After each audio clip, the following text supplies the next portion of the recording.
오늘은 이제 두 번째 강의를 전달해 드릴 거예요. 비만의 위험성이라는 주제를 가지고 전달을 해 드릴 겁니다. 그래서 지난번에 이제 오리엔테이션 어떻게 다이어트를 진행하는지 이야기를 해드렸고요. 오늘 이제 두 번째 시간이에요. 자, 제가 질문을 하나 드려볼게요. 여러분들, 살을 왜 빼야 할까요? 건강. 네. 21세기에 들어서 WHO, 세계보건기구죠. 여기에서 비만을 이렇게 정의를 했습니다. 전 세계에서 가장 빠르게 번져나가는 전염병. 물론 이제 이런 뭐 코로나처럼 실제 전염된 병은 아니지만은 그만큼 폭발적으로 지금 늘어나고 있다는 얘기죠. 네. 과거에 한 1세기 전까지만 하더라도, 100년 전까지만 하더라도 이렇게 많이 먹어서 많은 문제들이 생길 거라는 거를 사람들이 예상한 사람들이 별로 없어요. 대부분 어떻게 해야지 더 풍족하게 먹지, 어떻게 해야지 모자른 걸 더 보충을 하지, 굶어서 문제가 생기는, 못 먹어서 문제가 생기는 경우가 더 많았지, 이렇게까지 빠르게 너무 많이 먹어서 다양한 문제들이 나타날 거라고는 예측을 못했습니다. 일단은요, 여러분들이 살이 찌는 거는요, 여러분들의 잘못은 아닙니다. 좀 안심이 되시죠? 그러면 누구 잘못일까요? 자, 여러분들의 선조들의 잘못도 아니지만은 일단은 여러분들이 지금까지 어떻게 살아남았는지를 먼저 좀 이해를 하셔야 돼요. 자, 똑같은 거를 먹더라도 어떤 사람은 잘 저장을 해요. 근데 어떤 사람은 똑같은 걸 먹는데 다 배설이 돼 버립니다. 자, 과거에는요, 한 보름씩 뭐 아무것도 못 먹고 지내는 그런 기간들을 지내야 될 때가 많았어요.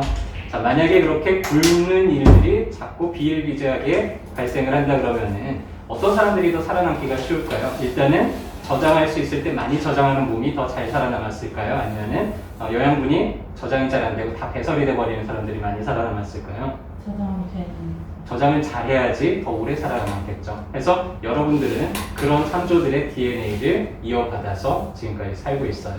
그래서 그렇습니다. 그래서 주위에 보면 그런 사람도 있을 거예요. 쟤는 많이 먹는데도 안 쪄. 너무 부러워. 근데 만약에 그 사람이 500년 전에 태어났다 그러면은 아마 그 사람은 생존하기가 좀 어려웠을지도 몰라요. 그래서 여러분들이 부러워할 만한 거는 아니죠. 하나 예를 들어보면요, 미국이 원주민들이 인디안이라고 그러죠. 그래서 미국 서부 개척 시대에 이 인디안들 중에서 정말로 용맹하기로 이름난 부족이 하나 있었어요. 얼마나 대단했냐면요, 밥을 한 번 딱 먹잖아요. 일주일 동안 산이며 들을 뛰어댕겨도 지치지 않고 싸웠다고 합니다. 얼마나 효율이 좋아요. 대단하죠. 밥 한 끼 먹고 나면은 한 번도 먹지 않더라도 일주일을 견딜 수가 있는 거예요.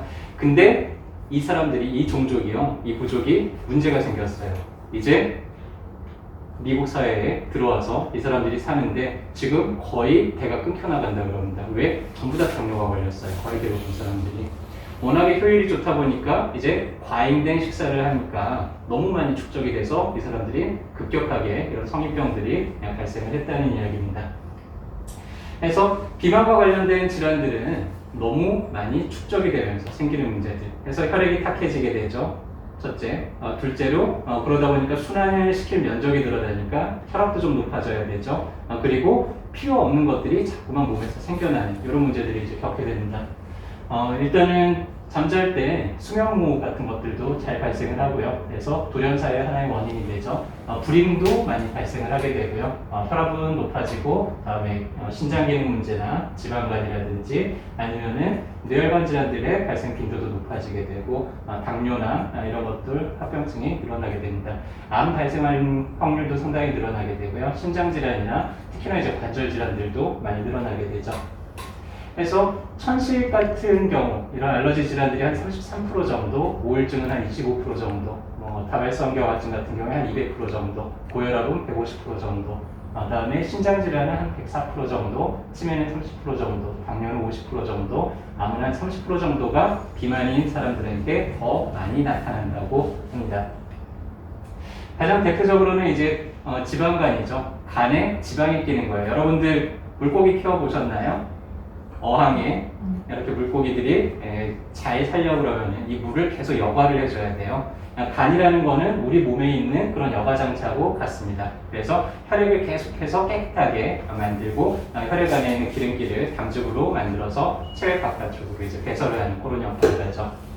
근데 몸 안에 기름기가 너무 많다 보니까 이제 간이 점점 지방이 끼는 것. 요거를 이제 지방간이라고 그러는데요. 그러면 간의 혈액 여과 기능이 많이 떨어지게 되죠. 그 뒤로 2차적으로 이제 또 다양한 문제들이 나타나게 됩니다. 일단은 혈액이 탁해져요. 혈액이 탁해지게 되면은 끈끈하고 그러면 이제 굵은 혈관들은 잘 통과할지 몰라도 좀 좁아진 혈관들을 통과할 때 속도가 많이 떨어지게 되겠죠. 그래서 이런 순환 장애들도 많이 생기게 되고 통증들도 훨씬 더 잘 나타나게 되고 혈액 공급이 만족까지 잘 공급이 되지 않다 보니까 상처가 나거나 조직에 손상이 되거나 통증이 한번 생기면은 이게 또 잘 회복이 안 되고 오래 가게 됩니다. 특히나 이런 콜레스테롤 같은 게 출산동막 경화가 생기면서 이렇게 혈관을 막게 되고 이런 것들이 혈전이 돼가지고는 뇌나 심장 관상동맥을 막게 되면은 이제 돌연사의 원인이 되는 뭐 중풍이나 그다음에 심정지가 생기게 되겠죠. 또 비만하고 관절 문제, 특히 체중을 지탱하는 관절들, 허리, 골반, 고관절, 무릎, 발목. 만약에 이런 데 통증이 있는 분들이라면요. 그러면서 내가 좀 체중이 정상보다 많이 나간다면요. 반드시 체중 조절을 먼저 하시기 바랍니다. 왜냐면은요. 이런 무릎 같은 관절에 걸리는 체중 부하는 내 체중의 최대는 15배만큼 더 걸리게 되어 있어요. 특히 언제? 계단 같은 거 오르내릴 때. 그때 한 번의 힘이 무릎 한 곳에 집중이 되는데 내 체중의 한 15배를 그때 견뎌야 됩니다. 내가 만약 체중이 한 10kg가 늘었다 그러면은 10kg만큼의 부담이 더 걸리는 게 아니에요.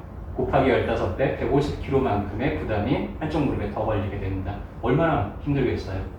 자, 그럼 거꾸로 내가 체중을 한 10kg를 줄인다 그러면 150kg만큼의 부담이 내 무릎에서 사라지는 거예요. 상당히 가벼워지겠죠. 그래서 오랫동안 관절 통증을 앓는 분들이 체중을 한 5% 정도만 줄여주더라도요. 통증이 한 절반 이상 그냥 체중 감소한 것만으로도 줄어드는 그런 효과들을 볼 수가 있습니다. 상당히 도움이 많이 되겠죠.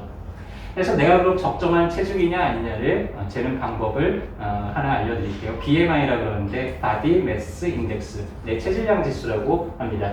그래서 여러분들 핸드폰 꺼내보시고요. 핸드폰에 보면 계산기 있잖아요. 계산기를 한번 열어보시기 바랍니다. 자, 그래서 제가 불러드리는 대로 한번 계산을 해보세요. 자, 일단 여러분들 체중을 킬로그램 기준으로 여러분 체중을 적습니다. 가령 내가 60kg다. 그럼 60이라고 적으시면 돼요. 자, 이제 나누기 내 키. 내 키는 미터 기준으로 할 거예요. 그래서 내가 1m 65다 그러면은 1.65 이렇게 적으시면 돼요. 그래서 내 몸무게를 키로 한번 나누시고요. 그렇게 나온 숫자를 한 번 더 내 키로 다시 한 번 더 나누세요. 이렇게 해서 얼마가 나왔나요? 저는 28. 28. 어떻게 해야 되지? 네. 몸무게 나누기. 몸무게 나누기 키 나누기 키. 그러니까 키로 두 번을 나누는 거예요. 자, 해서 나온 숫자가 18.5에서 24.9 사이면은 이제 정상 표준 체중이라고 합니다. 근데 만약에 25에서 30 사이로 나온다 그러면은 과체중이라고 보고요. 그 다음에 30이 넘어가면 이제 비만인데 35가 넘어가면은 고도 비만으로 우리가 평가를 하게 됩니다. 18.5보다 낮게 되면은 그러면은 좀 왜소한 체격으로 이제 우리가 이제 분류를 하게 되죠. 그래서 뭐 100%는 아니지만은 요 체격, 내가 적정한 체중을 내 신장에 비해서 갖고 있는지를 판단하는 기준은 요 BMI를 가장 많이 쓰게 되고요. 그래서 여러분들이 지금 이제 2주차에 접어들어서 계속해서 체중 감량을 할 텐데 그럼 내가 이걸 언제까지 해야 되느냐 하는 기준으로 삼을 때도 내가 적정 체중 안에 들어갈 때까지 그리고 거기서 조금 더 내가 좀 체중을 줄여놓는 게 나중을 생각해서라도 더 좋겠죠.